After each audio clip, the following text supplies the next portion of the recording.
మనకు స్వాతంత్రం వచ్చాక ఈ చరిత్ర మొదలైంది. 1947లో మన ఇండియాకు అలాగే ఆస్ట్రేలియా జట్ల మధ్య ఒక టెస్ట్ సిరీస్ జరిగింది. ఇక అప్పటి నుండి 1996 వరకు రెండు జట్లకు టెస్ట్ సిరీస్ జరిగేవి. అయితే అప్పట్లో ఈ సిరీస్కు ఎలాంటి పేరు లేదు. ఇప్పుడు మనం ఇండియాకి సౌత్ ఆఫ్రికాకి టెస్ట్ సిరీస్ జరిగితే India tour of south Africa అని ఎలా పిలుచుకుంటామో అప్పట్లో కూడా అలానే పిలిచేవారు.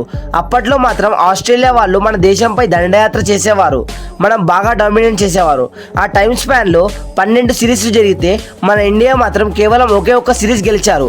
అది కూడా సునీల్ గవాస్కర్, గుండప్ప విశ్వనాథ్ మరియు కపిల్ దేవ్ పర్ఫార్మెన్స్ వల్ల.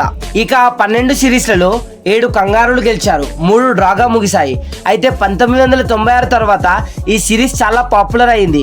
ఎందుకంటే ఆ ఏడాది బీసీసీఐ అండ్ క్రికెట్ ఆస్ట్రేలియా ఒక అద్భుతమైన నిర్ణయం తీసుకున్నారు. ఎలాగైతే ఇంగ్లాండ్ మరియు ఆస్ట్రేలియా దేశాల మధ్య జరిగే టెస్ట్ సిరీస్కి యాషెస్ అని పిలుచుకుంటారో అలాగే ఈ సిరీస్కి కూడా పేరు పెట్టాలని నిర్ణయం తీసుకున్నారు. అయితే అప్పుడు రెండు జట్ల లెజెండ్స్ అయిన అలాన్ బార్డర్ మరియు సునీల్ గవాస్కర్ గారి పేర్లతో కలిపి ఈ సిరీస్కు బార్డర్ గవాస్కర్ ట్రోఫీ అని పేరు పెట్టారు. అయితే వీళ్ళిద్దరి పేర్లే పెట్టడానికి కారణం ఏంటిదంటే బార్డర్ అండ్ గవాస్కర్ వాళ్ళ దేశం తరపున 10,000 పరుగులు చేసిన మొట్టమొదటి ఆటగాళ్ళు. సో వాళ్ళకి గౌరవంగా పెట్టారు. ఇక 1996 నుండి 2023 వరకు చూసుకుంటే ఈ ట్రోఫీ 16 సార్లు జరిగింది. అందులో మన ఇండియా మాత్రం 10 విజయాలతో ప్యూర్ డామినెన్స్ చూపించింది. కానీ ఆస్ట్రేలియా మాత్రం కేవలం 5 సార్లు మాత్రమే గెలిచింది.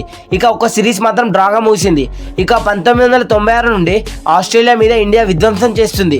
అతి ముఖ్యంగా లాస్ట్ 4 ట్రోఫీలలో ఇండియా 4కి 4 గెలిచారు. యాషెస్ సిరీస్కి ఉన్నంత చరిత్ర లేకపోయినా మన ఇండియన్ ఫ్యాన్స్ మాత్రం ఈ సిరీస్ని చాలా ఉత్సాహంగా చూస్తారు. డ్రావిడ్ లక్ష్మణ్ ఇన్నింగ్స్తో మొదలు పెడితే 2021లో గబ్బాలో పంచ్ చేసిన విధ్వంసం వరకు అంతా హై టెన్షన్ డ్రామానే. ఇక ఈ చరిత్ర గురించి చెప్పుకుంటూ పోతే అన్ని గోల్డెన్ మూమెంట్సే. ఇక ఈ సిరీస్లో టాప్ స్కోరర్ ఎవరు, అలాగే అత్యధికంగా వికెట్లు ఎవరు తీశారు అన్న దాని మీద ఒక స్పెషల్ వీడియో చేస్తా. అది మిస్ కాకుండా చూడాలంటే మన ఛానల్కి సబ్స్క్రైబ్ చేయండి. ఇక మళ్ళీ కలుసుకుందాం. Thanks for watching.